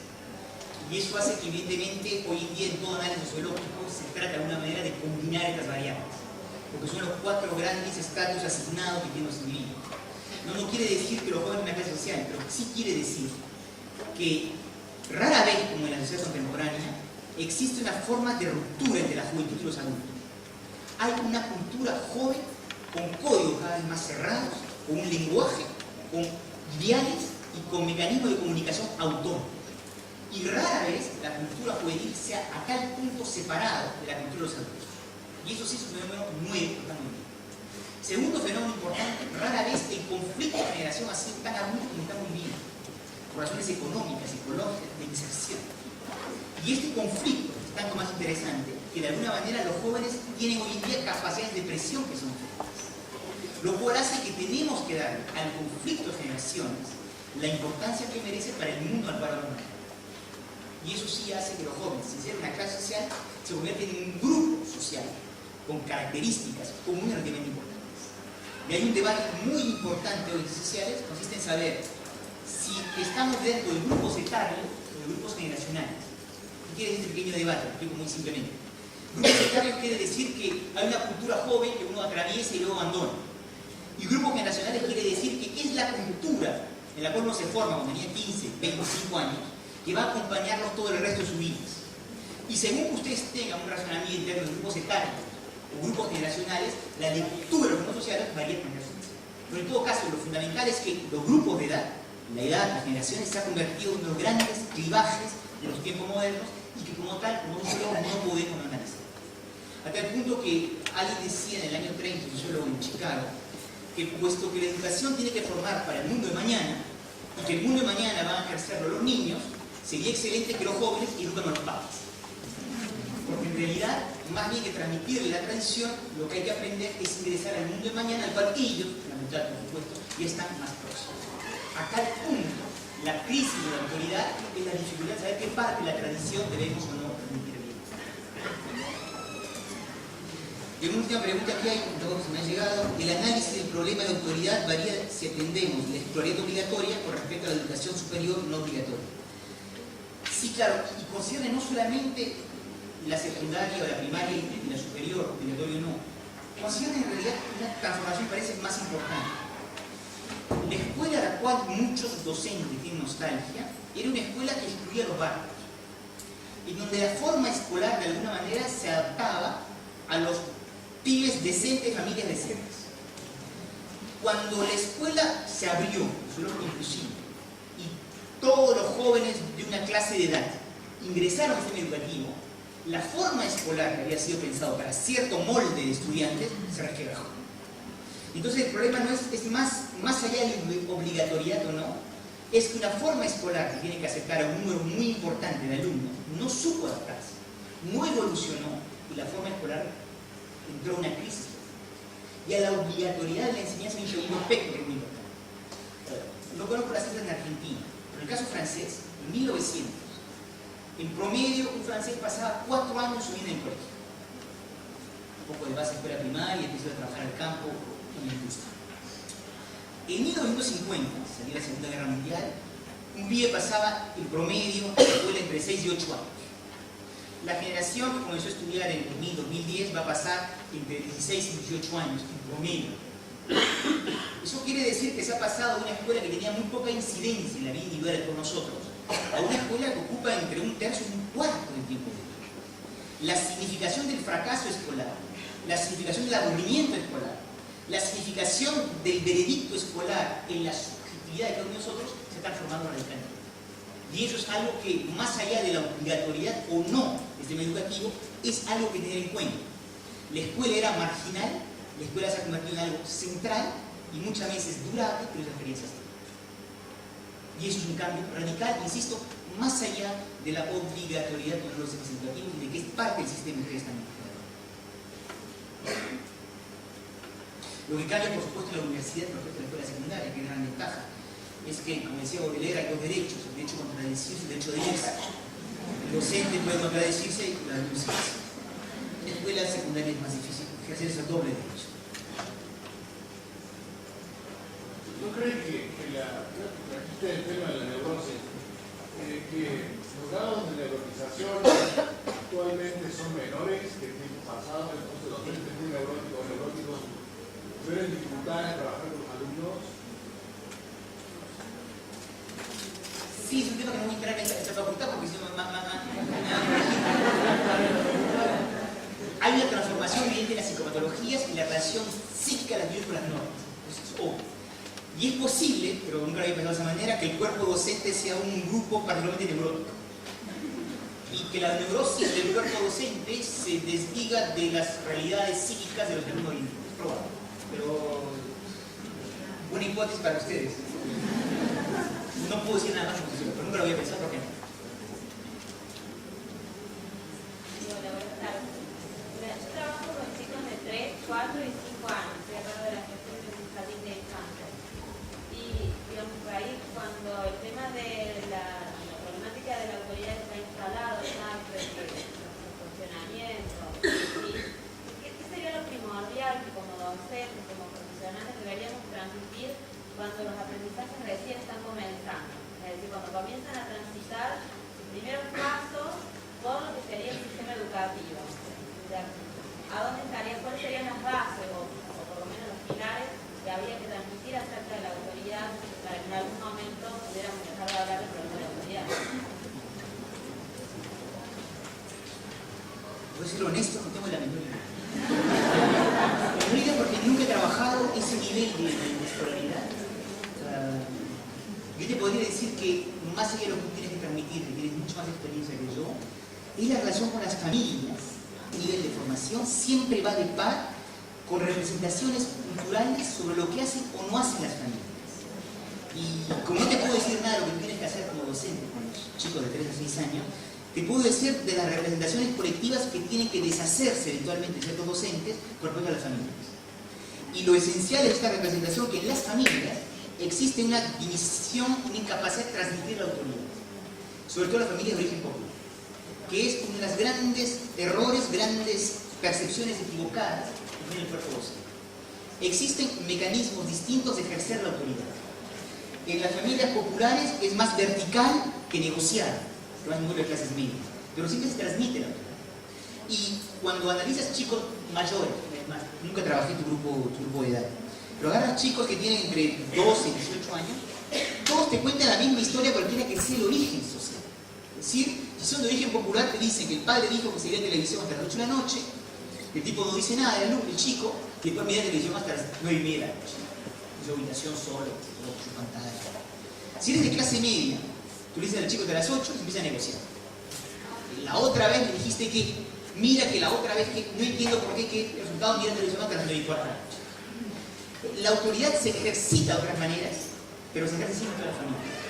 Y lo importante en el rol de transmisión de la escuela es nunca poner en cuestión la idea de que los bárbaros no son educados por las familias. porque crea un inmediato aislamiento con las familias. Lo importante, una vez más, es siempre preservar los espacios de comunicación y salirse de representaciones a veces terriblemente estereotipadas, en lo que son los mecanismos de transmisión generacionales, pero también transmisión normativas dentro de los relaciones. Pero, si no, sobre el fondo del problema no tenemos ningún tema con los derechos. Quisiera hacer una pregunta. Yo trabajo en una organización social con niños que trabajamos de la educación popular. Y es un espacio que trata de ser radicalmente diferente a la escuela. Digamos, no es obligatorio, los chicos no quieren.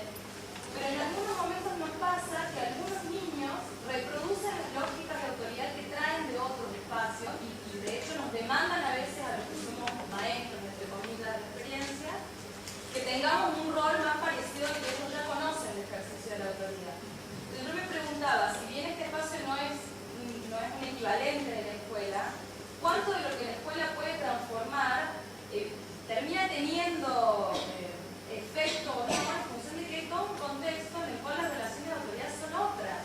Entonces a veces, por lo menos a mí la sensación que me da es que desde algunos espacios educativos intentamos generar otra cosa, pero nos terminamos encontrando con chicos que a veces están acostumbrados y que nos demandan las relaciones de autoridad que conocen. Entonces, ¿cuánto puede realmente la escuela modificar de esa dinámica social? Con respecto a eso, tengo un ejemplo clarísimo de una escuela privada, algo que cuando mi hija era un alumno que se mandó una macana en el aula, y la maestra lo reprende y diciéndole que va a llamar a los padres, y el alumno ¿qué hace? Se levanta y dice, mi papá lo único que hace acá es pagarte el sueldo.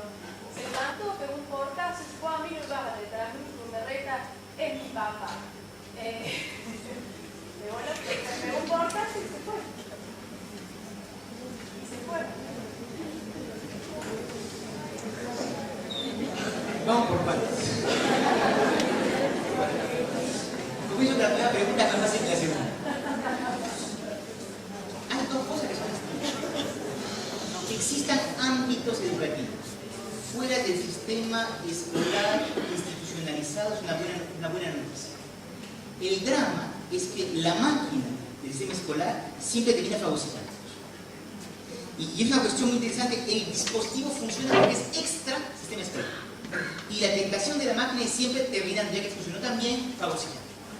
Entonces, lo que es curioso es que el sistema educativo no termina de entender que el éxito de ese tipo de dispositivos depende menos de una virtud intrínseca que el hecho que está fuera o de manera paralela. Y que la tentación de anexarlo hace inmediatamente que fracase el sistema. Esa es la primera gran lección, creo yo, experiencia material, experiencias hechas, que como una experiencia piloto experimental, cuando es anexada, se vuelve algo burocrático, inmediatamente pierde de sustancia. La segunda cosa es más profunda, creo que dices y que señalas. El ejercicio de autoridad, en todo caso, en la fase de la infancia y la adolescencia, requiere mecanismos de autoridad, en el sentido fuerte del término. Incluso para poder desacatarla o ponerla en cuestión. Y una de las cosas que hoy en día se sabe de la experiencia de escuelas totalmente alternativas, donde se ponía en cuestión toda forma de transmisión de autoridad no negociada, incluso vertical, es que eso transmite una fuerte ansiedad de los más jóvenes, que requieren de ciertos principios de autoridad. Y que esos principios de autoridad no quiere decir ser verticales o autoritarios, quiere decir tener la capacidad de dar elementos de construcción identitaria. Y que estos elementos de construcción identitaria, cuando no existen, se producen fenómenos muy bien estudiados por los sociólogos que se llama la dependencia de desobediente. Es decir, el individuo trata a través de la desobediencia que hace reafirmar un principio de normas que no ha sido planteado por el penal. Entonces no son las normas las que tienen que ser abandonadas, ahora siempre existen algunas, y son formadores de la personalidad de cada uno de nosotros. Es en el ejercicio de esas normas, de manera como las vas a lograr transmitir, imponer, negociar, que se juega lo esencial de la dificultad. Pero lo peor es pensar que una universidad puede funcionar sin ejercicio de autoridad.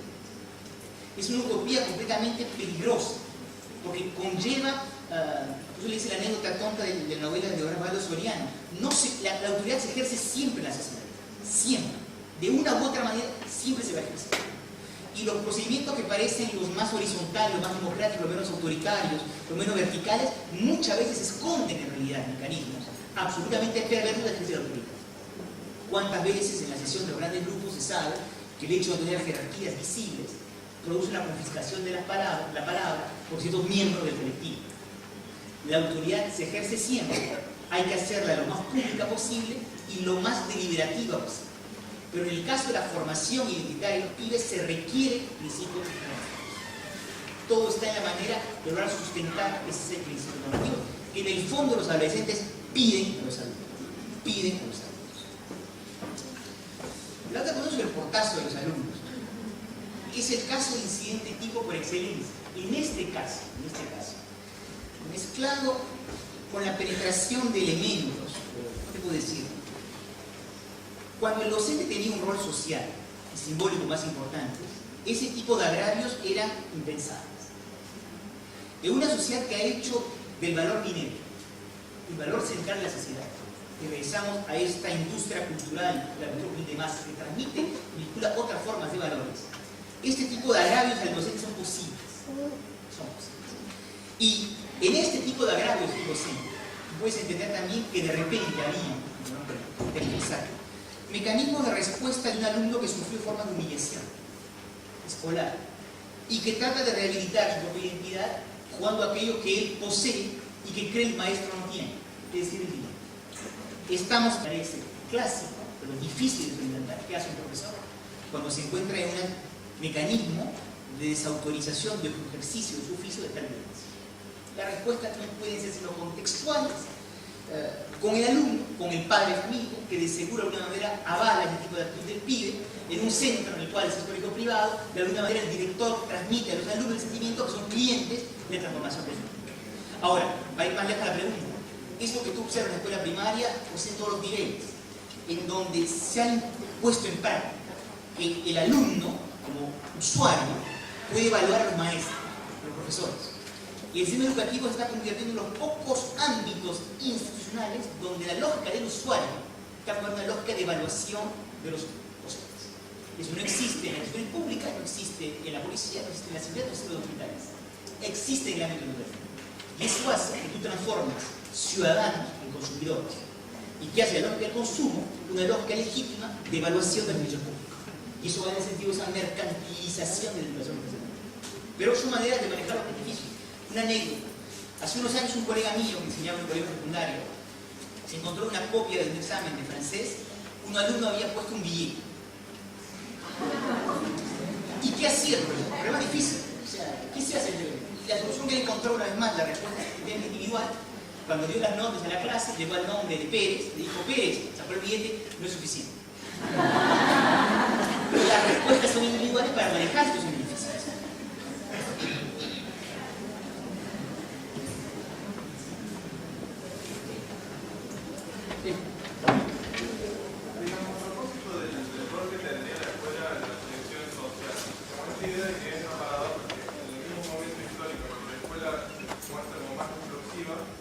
También es cierto que en su trayecto que se juega en la selección y la asignación de una clase. Como este modelo, ¿qué papel tendría? No conozco casos franceses, pero en Argentina hay un alto grado de fragmentación del sistema educativo. A veces es difícil pensar que haya un sistema educativo por la heterogeneidad de experiencias escolares que hay, incluso la posibilidad de pensar el instituto de formación de ciertas élites. Mi pregunta es si eso implicaría restarle valor a la fragmentación del sistema educativo o si sería también tendría parte.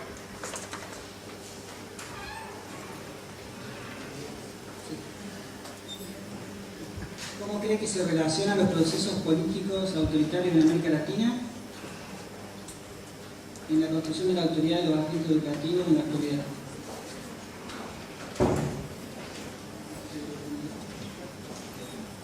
Bueno, una pregunta que compartimos por ahí en las preocupaciones es si tenemos que esperar en los colectivos docentes posibilitar una gestión más colectiva de la disciplina. De alguna manera un planteo que compartimos con Danilo, el trabajo institucional y de hecho de apuestas muy importantes.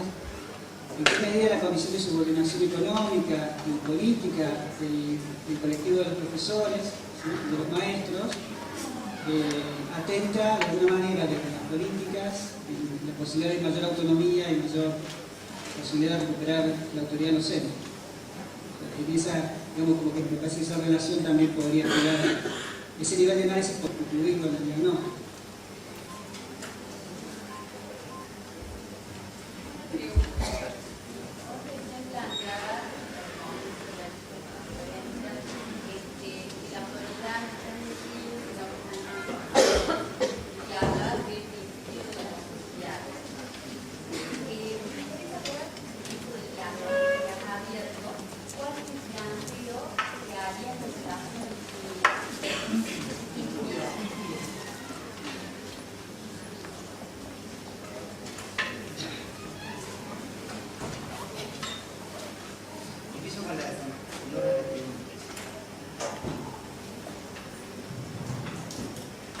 La respuesta a la primera pregunta es muy pesimista, porque a veces hay que ser pesimista porque es la realidad social.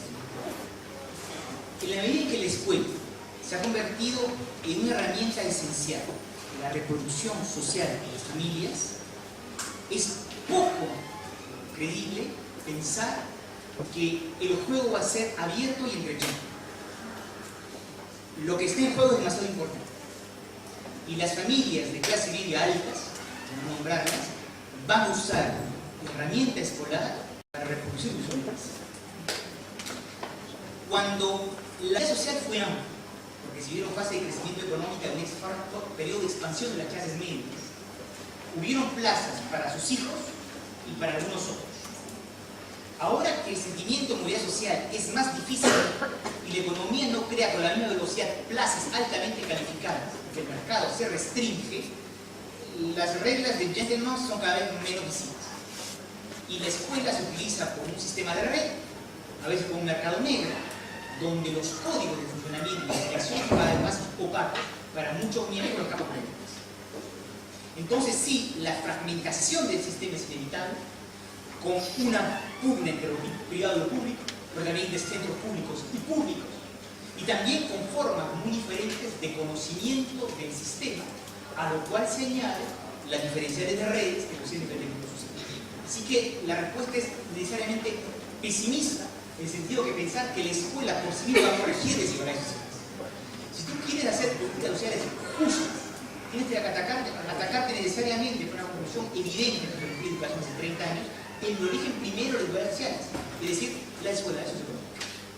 Y uno observa que las sociedades más justas educativamente son las sociedades más justas social y económicamente, es decir, los países de Europa del Norte, en donde es la igualdad socioeconómica que se traduce en igualdad de todos académicos y no la inversa.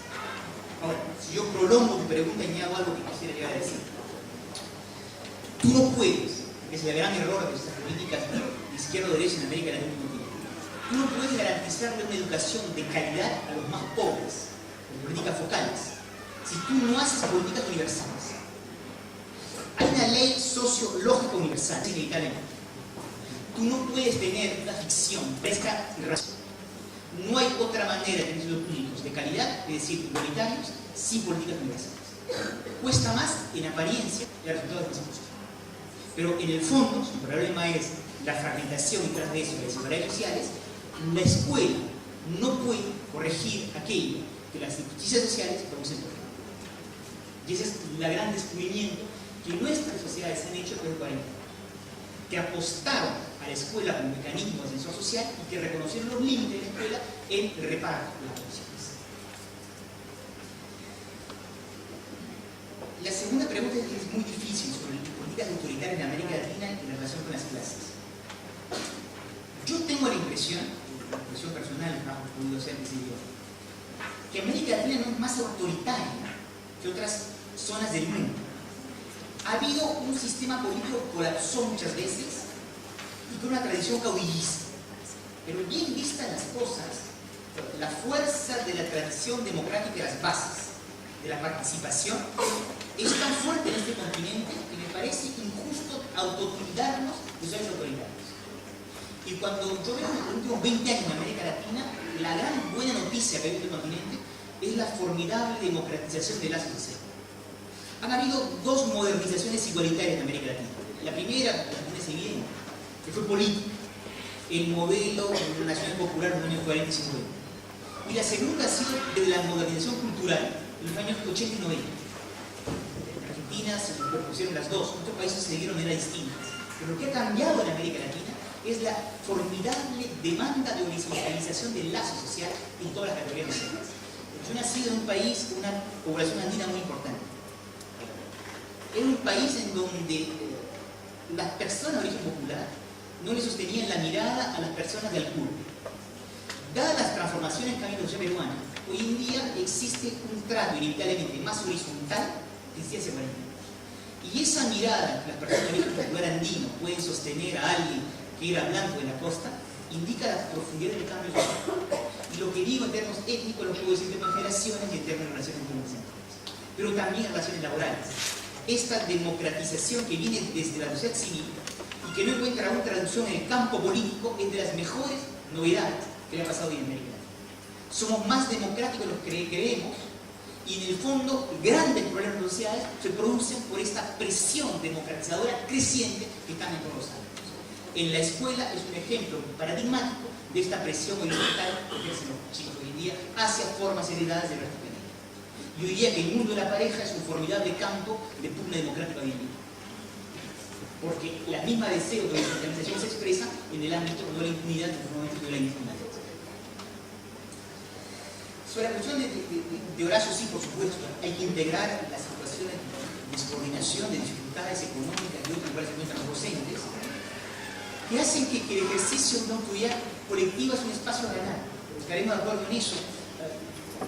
La autonomía nadie nunca se obtiene y se gana. Y que haya más o menos obstáculos, para que nadie se entienda lo que traté de decir, hace simplemente la tarea más difícil, pero no más urgente. Y en ese trabajo democrático, lo que es importante, porque hay una frase muy linda castellana que resume eso, los docentes tienen que comprender, como todo colectivo profesional, que la libertad de uno no termina cuando comienza la libertad del otro. La libertad de cada uno de nosotros comienza cuando comienza la libertad del otro. Y es solamente bajo esa premisa que es posible asentar colectivos que creen en un crecimiento de la autonomía de uno y de otro. Sobre la impunidad, pregunta difícil. Vamos a decirlo de esta manera. Una cosa que a mí más me impacta, voy a ir de frente al fondo del problema, el ejercicio de la impunidad en los casos de crímenes de derechos humanos en América Latina. Cuando tú comparas la situación internacional, en América Latina se ha hecho poco, más en algunos países, como en Argentina, pocos en otros. Como tú lo comparas con otras situaciones nacionales, tú observas que se ha hecho más, mucho más. Es decir, la capacidad de las élites, los países centrales, a juzgar miembros de su propia élite es casi inexistente. Pocos ministros, ningún primer ministro, ningún presidente. La convivencia de las élites asegura la impunidad casi total de las élites y los países centrales. En América Latina no se ha hecho demasiado, pero algo se logró hacer. Entonces hay un sentido de impunidad que en eso que es, de alguna manera, el vértice en los pactos políticos de derechos humanos, muestra que este continente tiene una capacidad, por razones múltiples, de poner en cuestión formas de impunidad de ciertas clases dominantes, dirigentes, que no existió en otros continentes. Entonces hay también que tener cuidado de no caer en una imagen estereotipada de continentes donde solo se reproduce las formas de impunidad. Y después aparece la otra impunidad, menos grave en los hechos, pero más corrosiva en lo cotidiano, que es la impunidad de formas de violación de las normas cotidianas. Y allí sí uno puede tener efectivamente el sentimiento de que más que la impunidad es el abuso, que es el gran problema en América. Y que una sociedad donde las reglas tienen dificultad en sostenerse, las prácticas del abuso llaman a una capacidad de respuesta, de reacción plebeya, en donde en realidad se juega más en un cara a cara, muy viril, porque nunca está la posibilidad de aceptar o de reconocer plenamente o de poderse apoyar totalmente en que las reglas van a ser reglas. Eso hace que en América Latina todo el tiempo uno tiene que estar obteniendo la autoridad, el respeto en la relación de cara a cara. Y eso te queda mucho cansancio. ¿Apuntabas a eso? Sí, apuntaba esto por esta razón de vaciamiento de la palabra y como la norma, en donde estamos en un trabajo como bastante conocido de constitución,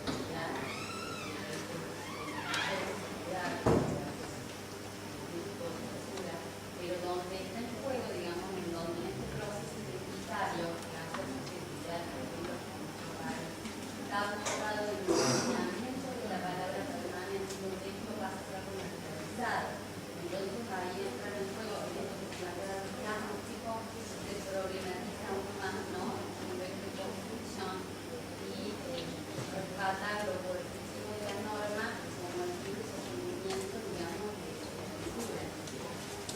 pero con una salvedad de ese punto lo que ha cambiado es la percepción que es. O sea, eso que ayer nos parecía evidente, natural, imposible de cambiar, hoy es un problema. Porque una conciencia colectiva creciente, que una docente requiere reglas, normas, y que la impunidad colectiva frente al abuso de las normas tontas, la especie de transgresión inútil, es hoy en día juzgado cada vez de manera muy crítica en la sociedad pública. Y eso es una vez más un signo, me parece a mí, cualquiera que sea el elemento negativo, de un progreso creciente de demanda de democratización. O sea, cuando uno hace el balance, las dificultades crecientes en el ejercicio de la autoridad son de las grandes buenas noticias que tenemos. Y el sentimiento de que hay que salir de estas formas de impunidad en la no aplicación de las normas es también los grandes progresos morales de los democráticos. Es decir, colectivamente hoy día sabemos que no podemos más seguir haciendo el elogio del vivo, de la proeza individual, y que tenemos que comprender que una institución una sociedad solo se mantiene a través de la capacidad de respetar acuerdos sociales. Y eso es una gran novedad que se observa en todos los ámbitos.